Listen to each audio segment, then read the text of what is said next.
Assalamualaikum warahmatullahi wabarakatuh. Perkenalkan, nama saya Ratna Sukmadewi dengan NIM 1913372. Saya akan mempresentasikan materi manajemen keuangan daerah. Yang pertama mengenai ruang lingkup manajemen keuangan daerah. Yang kedua mengenai sumber-sumber pendapatan daerah. Yang ketiga mengenai mengevaluasi kinerja keuangan daerah. Serta yang keempat yaitu analisis rasio laporan keuangan daerah.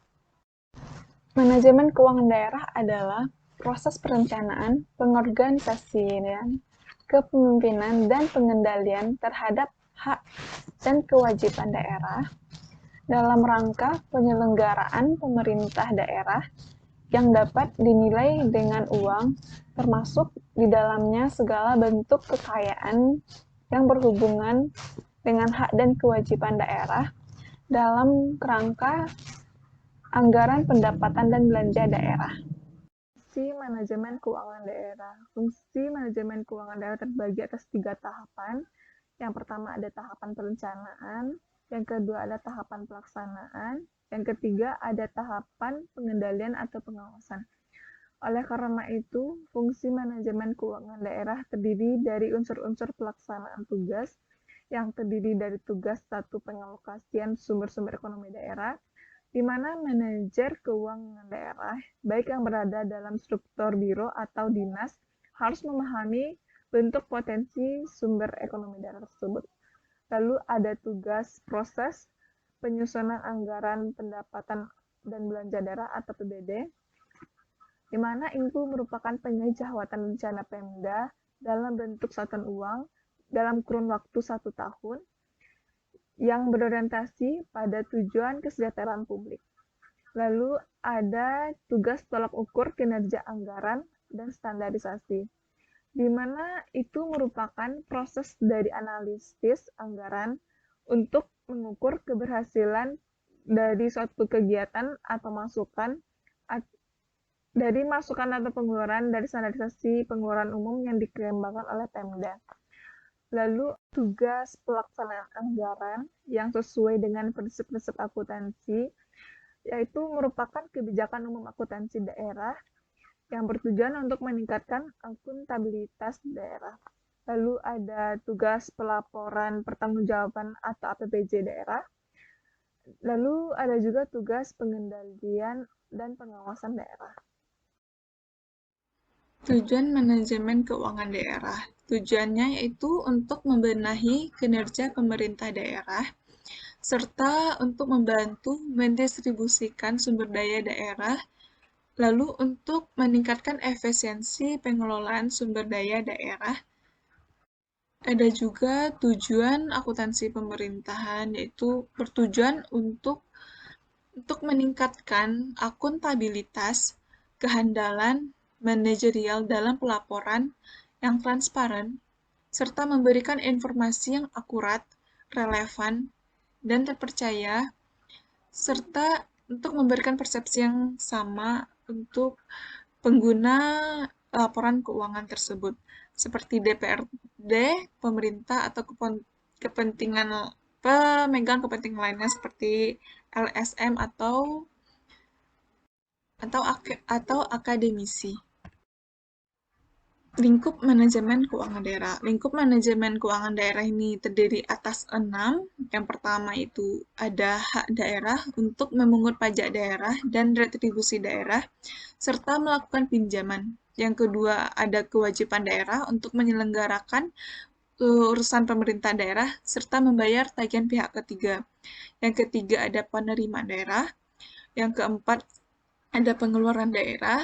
Yang kelima, kekayaan daerah yang dikelola sendiri atau oleh pihak lain, contohnya berupa uang, surat berharga, piutang, barang, serta hak-hak lain yang dapat dinilai dengan uang, termasuk kekayaan yang dipisahkan oleh perusahaan atau pemerintah daerah. Lalu yang keenam, ada kekayaan pihak lain yang dikuasai oleh pemerintah daerah dalam rangka penyelenggaraan tugas pemerintah daerah dan kepentingan umum. Selanjutnya, kita akan membahas mengenai hubungan akuntansi pemerintahan dengan manajemen keuangan daerah. Yang mana kita tahu, akuntansi merupakan suatu aktivitas jasa untuk menyediakan informasi yang diperlukan untuk pengambilan keputusan. Pada sektor publik ini, pengambilan keputusan terkait baik pada sektor ekonomi, sosial, atau politik, dalam pengelolaan negara yang besar, pemerintahan ini memerlukan sistem akuntansi untuk mengelola transaksi ekonomi yang semakin besar dan beragam. Itulah itulah hubungan antara akuntansi pemerintahan dengan manajemen keuangan daerah, yang mana akuntansi ini merupakan sistem untuk pencatatan atas transaksi semua dalam pemerintahan. Baiklah, selanjutnya kita akan membahas materi mengenai sumber-sumber pendapatan daerah. Sumber-sumber pendapatan daerah ada 3. Yang pertama itu pendapatan asli daerah, atau disingkat PAD. Yang kedua ada pendapatan transfer, atau dana perimbangan. Serta yang ketiga yaitu lain-lain pendapatan asli daerah yang sah. Pendapatan asli daerah atau disingkat PAD merupakan pendapatan yang diperoleh daerah yang dipungut berdasarkan peraturan daerah yang berlaku sesuai dengan peraturan perundang-undangan yang berlaku. Jenis-jenis PAD merupakan ada pajak daerah, retribusi daerah, hasil pengelolaan daerah yang dipisahkan, dan lain-lain PAD yang sah. Pajak daerah merupakan kontribusi wajib masyarakat oleh orang pribadi atau badan yang bersifat maksa berdasarkan perundang-undangan dengan tidak mendapatkan imbalan secara langsung, yang digunakan untuk keperluan rakyat. Yang kedua ada retribusi daerah, merupakan pungutan daerah sebagai pembayaran atas jasa atau pemberian izin yang tertentu yang khusus disediakan oleh pemerintah untuk kepentingan orang pribadi atau badan.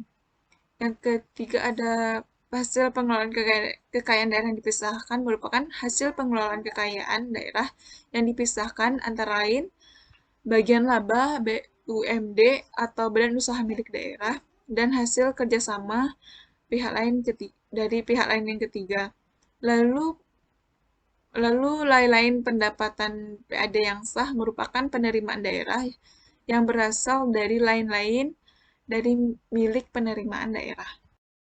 Yang kedua ada pendapatan transfer. Pendapatan transfer ini bersumber dari transfer dari pemerintah pusat dalam rangka pelaksanaan otonomi daerah. Pendapatan transfer ini terbagi atas 2, yaitu transfer pemerintah pusat dan yang kedua transfer antar daerah. Yang pertama itu transfer pemerintah pusat terbagi atas 5. Yang pertama itu dana perimbangan, yaitu dana yang bersumber dari pendapatan APBN yang dialokasikan kepada daerah untuk mendanai kebutuhan daerah dalam rangka desentralisasi.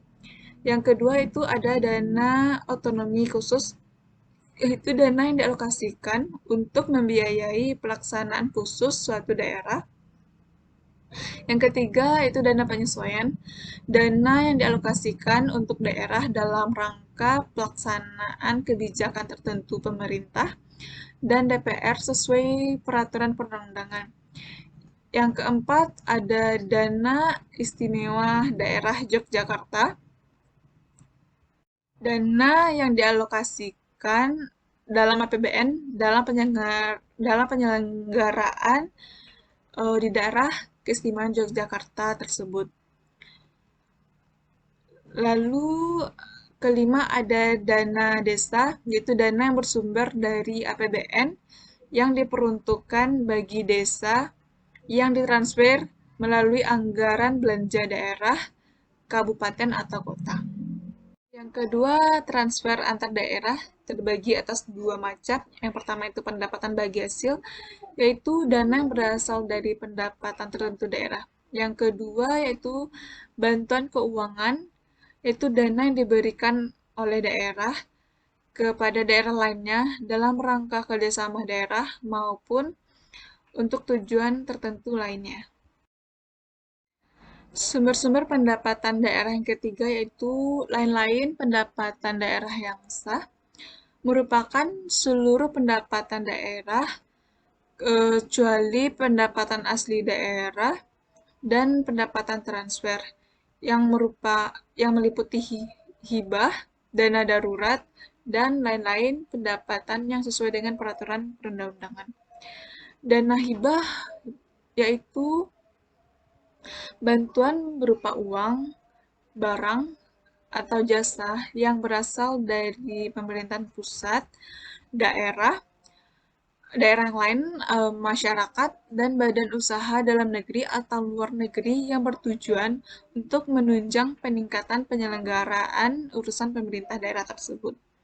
Yang dana darurat yaitu dana yang dialokasikan pada daerah dalam APBN untuk mendanai keperluan mendesak yang diakibatkan oleh bencana yang tidak mampu ditanggulangi oleh daerah dengan menggunakan sumber APBD. Sedangkan dan yang komponen ketiga dari lain-lain pendapatan daerah yang sah ini ada dana lain-lain pendapatan sesuai peraturan perundang-undangan. Baiklah, di sini saya juga mau menjelaskan mengenai dana bagi hasil, dana alokasi umum, dan dana alokasi khusus. Dana bagi hasil ini merupakan bagian dari dana perimbangan, dan dana perimbangan merupakan bagian dari dana transfer, pendapatan transfer. Dana bagi hasil ini terbagi atas dua, yaitu dana bagi hasil dari pajak dan dana bagi hasil dari sumber daya alam.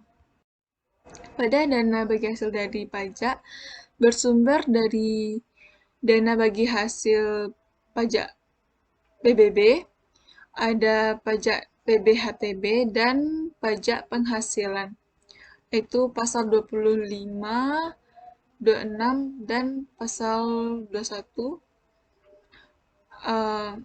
atau wajib pajak orang pribadi dalam negeri.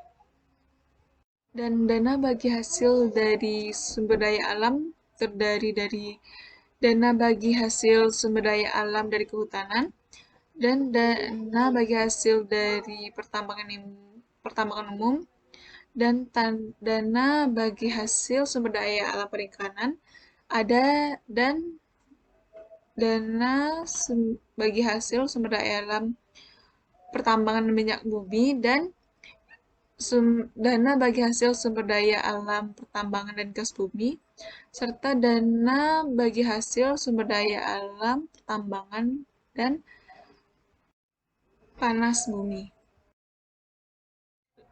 Lalu dana alokasi umum yaitu dana yang bersumber dari pendapatan APBN yang dialokasikan dengan tujuan pemerataan kemampuan keuangan antar daerah untuk mendanai kebutuhan daerah dalam rangka pelaksanaan desentralisasi. Dana alokasi umum adalah bagian dari dana perimbangan yang ditransfer oleh pemerintah pusat ke pemerintah daerah yang bertujuan untuk mengurangi ketimpangan fiskal. Lalu dana alokasi khusus yaitu dana yang bersumber dari pendapatan APBN yang dialokasikan kepada daerah tertentu yang bertujuan untuk membantu mendanai kegiatan khusus yang merupakan urusan daerah yang sesuai dengan prioritas nasional. Contoh dana alokasi itu DAK pendidikan, DAK kesehatan, lalu DAK keluarga berencana, serta data infrastruktur jalan dan jembatan, lalu ada DAK infrastruktur irigasi, lalu ada juga DAK infrastruktur air minum dan sanitasi, dan DAK pertanian, serta DAK kelautan dan perikanan. Baiklah, selanjutnya kita akan membahas materi mengenai mengevaluasi kinerja keuangan daerah. Kinerja keuangan daerah adalah suatu ukuran kinerja yang menggunakan indikator keuangan. Kinerja keuangan pemerintah daerah adalah tingkat pencapaian dari suatu hasil kerja di bidang keuangan daerah yang meliputi penerimaan dan belanja daerah dengan menggunakan sistem keuangan yang ditetapkan melalui suatu kebijakan atau ketentuan perundang-perundangan selama periode tertentu. Sedangkan evaluasi kinerja pemerintah yaitu kegiatan penilaian atas keberhasilan atau kegagalan pelaksanaan kegiatan sesuai sasaran atau tujuan yang telah ditetapkan dalam kerangka perencanaan strategis. Dalam menganalisis anggaran pendapatan dan belanja daerah, yang disingkat APBD, perwakilan rakyat daerah, semua penerimaan dan pengeluaran daerah harus dicatat dan dikelola di dalam APBD. Penerimaan dan pengeluaran daerah tersebut adalah dalam rangka pelaksanaan tugas-tugas desentralisasi. Sedangkan penerimaan dan pengeluaran yang berkaitan dengan pelaksanaan desentralisasi ini atau tugas-tugas pembantuan tidak dicatat dalam APBD. APBD merupakan dokumen anggaran tahunan, maka seluruh rencana penerimaan dan pengeluaran pemerintah daerah yang akan dilaksanakan pada satu tahun anggaran harus dicatat dalam APBD. Dengan demikian, APBD dapat menjadi cerminan kinerja kemampuan pemerintah daerah dalam membiayai dan mengelolai penganggaran pemerintah dan pelaksanaan pembangunan di daerah masing-masing pada satu tahun anggaran. Selisih antara anggaran pendapatan dan belanja daerah dapat mengakibatkan terjadinya surplus atau defisit. Surplus dapat terjadi apabila anggaran pendapatan lebih besar dari anggaran belanja daerah. Sedangkan defisit dapat terjadi apabila anggaran pendapatan lebih kecil dari anggaran belanja daerah. Surplus dan defisit ini merupakan unsur dari pembiayaan. Untuk mengevaluasi kinerja keuangan daerah, kita dapat melakukan analisis pada aset dan kewajiban. Aset merupakan sumber daya ekonomi yang dikuasai dan dimiliki pemerintah sebagai akibat dari masa lalu, yang dimana manfaat ekonomi ini atau sosial di masa depan dapat diperoleh baik oleh pemerintah maupun masyarakat, serta dapat diukur dalam satuan uang, termasuk sumber daya non-keuangan yang perlu disediakan untuk penyediaan jasa bagi masyarakat umum dan sumber-sumber yang dipelihara karena alasan sejarah dan budaya.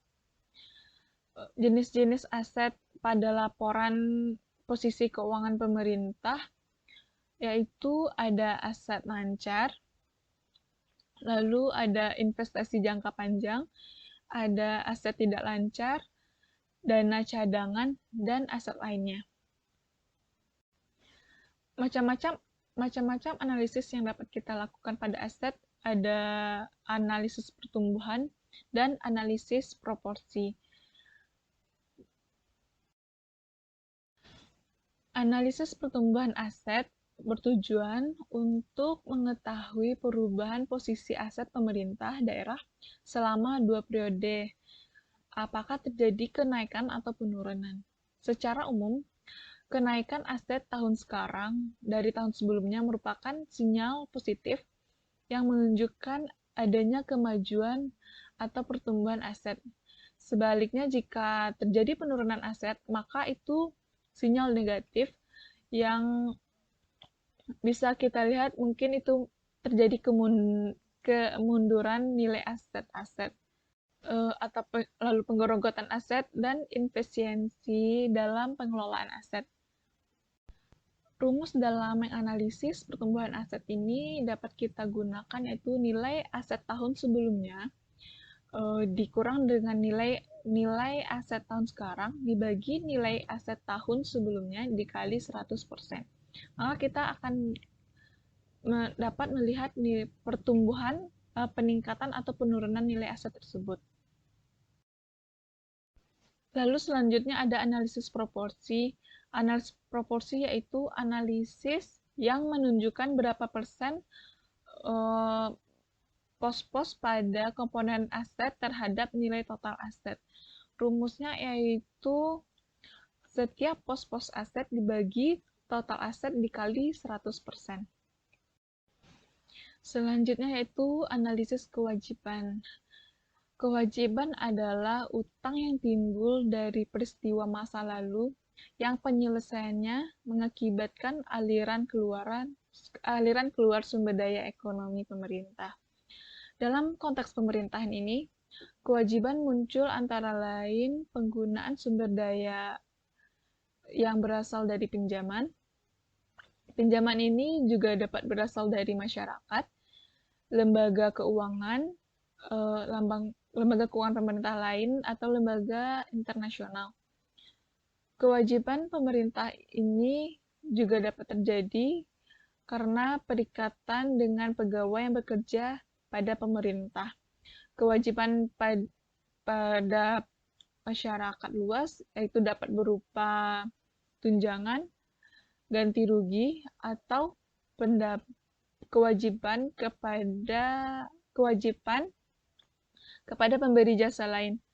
Dan kewajiban pemerintah ini juga dapat timbul dari pengadaan barang dan jasa oleh pihak ketiga yang belum dibayar pemerintah pada akhir tahun anggaran.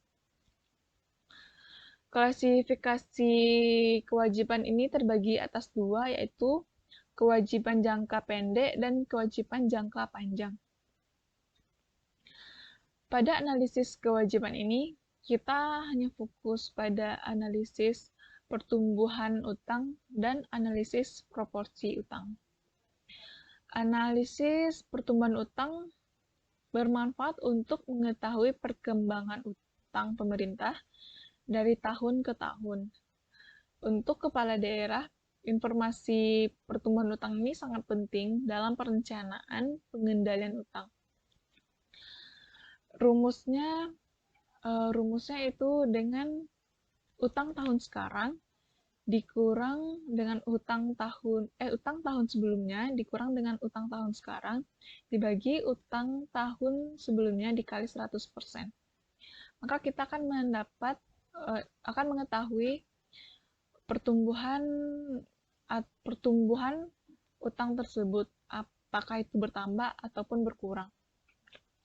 Lalu analisis proporsi utang yaitu analisis utang per kapita yang memberikan informasi mengenai beban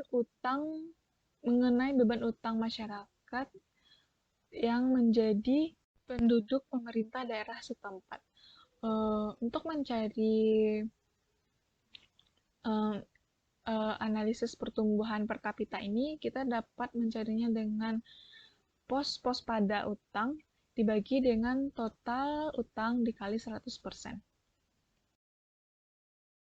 Baiklah, selanjutnya kita akan membahas mengenai analisis rasio laporan keuangan daerah. Yang mana yang pertama yaitu ada analisis rasio kemandirian, merupakan rasio kemandirian keuangan daerah yang ditunjukkan oleh besar kecilnya pendapatan asli daerah dibandingkan dengan penerimaan daerah. Rumusnya yaitu pendapatan asli daerah dibagi dengan total pendapatan daerah dikali 100%. Maka kita akan dapat melihat tingkat persen dari rasio kemandirian tersebut. Lalu ada rasio efektivitas terhadap pendapatan asli daerah, menggambarkan kemampuan pemerintah daerah dalam merealisasikan pendapatan asli daerah yang direncanakan dibandingkan dengan target yang ditetapkan berdasarkan potensi real daerah. Rumusnya yaitu realisasi penerimaan asli daerah dibagi target penerimaan asli daerah dikali 100%. Lalu ada rasio efisiensi keuangan daerah, yaitu rasio yang menggambarkan perbandingan antara output dan input antar realisasi pengeluaran dengan realisasi penerimaan daerah. Rasio efisiensi keuangan daerah ini rumusnya yaitu total realisasi belanja dibagi total realisasi pendapatan dikali 100%. Selanjutnya yaitu rasio keserasian belanja daerah. Terbagi atas dua, yaitu rasio belanja operasional terhadap total belanja daerah, dan rasio belanja modal terhadap total belanja daerah. Rasio belanja operasional terhadap total belanja daerah, rumusnya itu total belanja operasional dibagi total belanja daerah dikali 100%. Sedangkan rumus rasio belanja modal yaitu rumus rasio belanja modal terhadap total belanja daerah yaitu total belanja daerah dibagi total belanja daerah dikali 100%. Sedangkan yang terakhir ada rasio pertumbuhan, yaitu kemampuan pemerintah dalam mempertahankan dan meningkatkan keberhasilannya yang telah dicapai dari periode ke periode berikutnya. Rumusnya yaitu realisasi pendapatan tahun sekarang dikurang dengan realisasi pendapatan tahun sebelumnya dikali 100%. Sekian presentasi dari saya, salah dan kurang mohon dimaafkan. Terima kasih.